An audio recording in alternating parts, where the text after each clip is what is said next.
कप्तान को गिरफ्तार करने का सोचना भी मत। कप्तान कौम की जान है, हमारी जान है। तहरीक इंसाफ के रहनुमाओं ने हुकूमत को दो टोक पैगाम दे दिया। फवाद चौधरी बोले, बनीगाला में अंधेरा करके दहशतगर्द दाखिल करने की कोशिश की गई। कप्तान की जान को खतरा है, हर साजिश नाकाम बनाएंगे। शाह महमूद कुरैशी बोले, इमरान खान को शायद गिरफ्तार कर लिया जाए, लेकिन शहबाज शरीफ को वार्निंग देता हूँ कि अगर कोई भी नुकसान पहुँचा तो शहबाज और जरदारी जिम्मेदार होंगे। मुराद सईद ने इमरान खान को रेड लाइन करार दे दिया। कहा, हमारा लीडर खुददार है और आपका लीडर भगोड़ा था जो लंदन में बैठा है।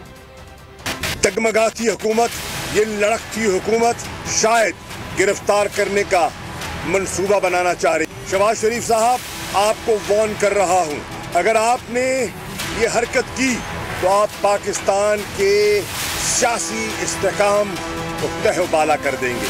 लेकिन अगर आपने तजावुज़ किया, अगर आपने हमारे घर की दहलीज को फलांगा, तो उसके नतायज के जिम्मेदार वज़ीर आज़म शहबाज शरीफ साहब आप होंगे, और जो नुकसान पहुंचेगा उसके जिम्मेदार आसिफ अली जरदारी साहब और शहबाज शरीफ साहब आप होंगे। इमरान खान रेड लाइन है, रेड लाइन। अगर ये रेड लाइन क्रॉस करने की कोशिश की तो कौम और आपके बीच अखनौता पर्दा इमरान खान है। तुम्हारा लीडर भगोड़ा है लंदन बैठा। इमरान खान लीडर है, खुददार लीडर है, खुददार कौम का इमरान खान है, और इमरान खान के साथ उसकी खुददार कौम खड़ी है। मैं हूँ जैस्मीन मंजूर और आप मुझे देखेंगे सिर्फ बोल पर।